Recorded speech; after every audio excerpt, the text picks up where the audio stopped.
আসসালামু আলাইকুম। শুরু করছি কৃষি সংবাদ, সঙ্গে আছি আমি নিশা মুনতাসির।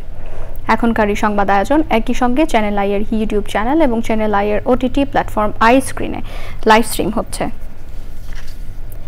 কাপ্তাই হ্রদে মাছের উৎপাদন বাড়িয়ে অভ্যন্তরীণ চাহিদা মেটাতে রাঙামাটিতে বাংলাদেশ মৎস্য উন্নয়ন কর্পোরেশন বিএফডিসির মারিশাচর হ্যাচারিতে উৎপাদন করা হয় রেনু।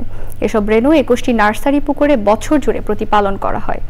মাছের প্রজনন মৌসুমে পোনাগুলো ছাড়া হয় কাপ্তাই হ্রদে। মনসুর আহমেদের পাঠানো তথ্য ভিডিও চিত্রে আল মুকসিদের রিপোর্ট।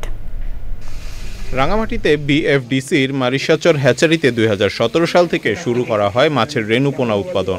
এই হ্যাচারিতে রেনু উৎপাদন ক্ষমতা প্রায় 100 কেজি। আমাদের এখানে মূলত প্রধান কাজ হচ্ছে রেনু উৎপাদন করা হ্যাচারিতে। আমরা সর্বপ্রথম বুট পুকুর থেকে বুট মাছ সংগ্রহ করি। বছর রাখার পরে মাছটা যখন সাইজে এসে যায় তখন আমরা লেখা আপেল লিখে ও মুক্ত করি। বিএফডিসির কর্মকর্তা জানান, হ্যাচারিতে দুটি ব্রুড পুকুর রয়েছে। সেগুলোতে হালদা নদী ও কাপ্তাই হ্রদের রুই, কাতল ও মৃগেলের ব্রুড মাছ রয়েছে। এখানে আমরা 70 কেজির মতো রেনু উৎপাদন করি, কিন্তু আমাদের হ্যাচারির সক্ষমতা হচ্ছে 100 কেজি। এখানে 100 কেজি আমরা করতে পারি না আমাদের পুকুর স্বল্পতার কারণে। হ্যাচারিতে উৎপাদিত রেনুর পরিমাণ বাড়াতে নতুন নতুন পুকুর ব্যবস্থার ওপর জোর দেওয়া হচ্ছে বলে জানান বিএফডিসি। পুকুরগুলো অনেকে ব্যক্তিগত পর্যায়ে বিভিন্ন চাষ করে থাকে এবং সব ক্ষেত্রে আমরা অনেক সময় আমরা পুকুরও পাচ্ছি না।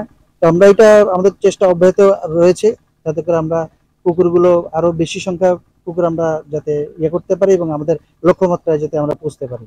মাছের প্রজনন বাড়ানো সহ এই অঞ্চলের সার্বিক উন্নয়নে ভূমিকা রাখছে কাপ্তাই হ্রদ। অপার সম্ভাবনাময় এই কাপ্তাই হ্রদ ও সেখানকার মৎস্য সম্পদ রক্ষায় সরকারি মাস্টার প্ল্যান প্রয়োজন বলে মনে করেন সংশ্লিষ্টরা। আল মুকসিদ, চ্যানেল আই। শরীয়তপুরের গোসাইর হাটে নিরাপদ সবজির সমন্বিত খামার গড়ে উঠেছে। স্থানীয় কৃষি বিভাগের পরামর্শ ও কারিগরি সহায়তায় তৈরি হচ্ছে নতুন উদ্যোক্তা। এতে যেমন সারা বছর বাজারে শাকসবজির সরবরাহ বাড়বে, তেমনি বাণিজ্যিক কৃষির মাধ্যমে কৃষকও উৎপাদন ব্যয় কমিয়ে আরও লাভবান হবেন। শরীয়তপুর থেকে এস এম মুজিবুর রহমানের রিপোর্ট। স্বাস্থ্য ঝুঁকির কথা মাথায় রেখে বাজারে নিরাপদ শাকসবজি সরবরাহ বাড়াতে কাজ করছে স্থানীয় কৃষি বিভাগ। তারই ধারাবাহিকতায় গোসাইরহাটের পাঁচকাঠি গ্রামে যৌথ উদ্যোগে 3 একর জায়গা জুড়ে গড়ে তোলা হয়েছে সমন্বিত কৃষি খামার।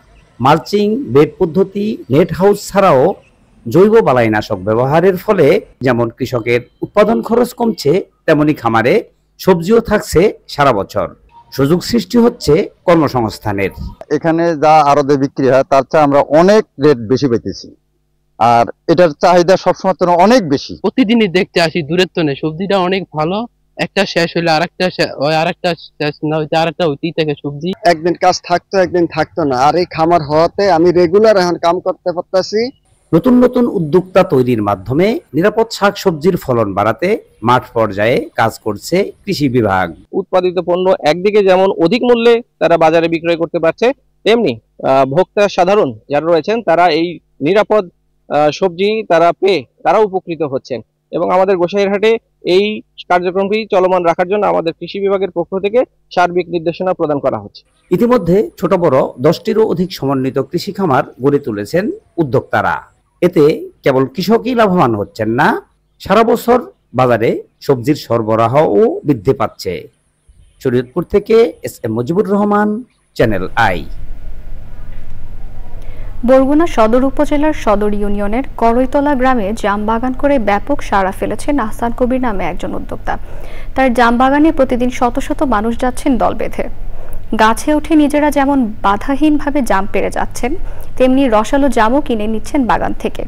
বাগান মালিক আহসান হাবিব জানান, 2018 সালে কোরিয়ান জাতের জামের কলম এনে তা রোপণ করেন। বর্তমানে 3 একর জমিতে তার 50টি জাম গাছে ফলন হচ্ছে। বাজারজাত করতে প্রশাসনের সহযোগিতা পেলে জাম গাছের সংখ্যা আরও বাড়ানোর আশা করছেন এই উদ্যোক্তা।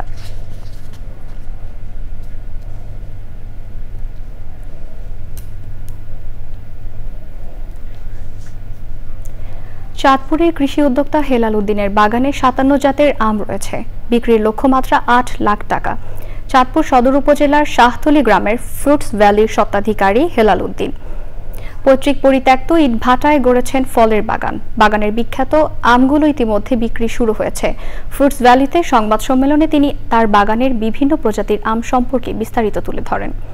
সংবাদ সম্মেলনে ছিলেন চাঁদপুর প্রেস ক্লাবের সভাপতি রহিম বাদশাহ, সাবেক সভাপতি জালাল চৌধুরী ও অন্যরা।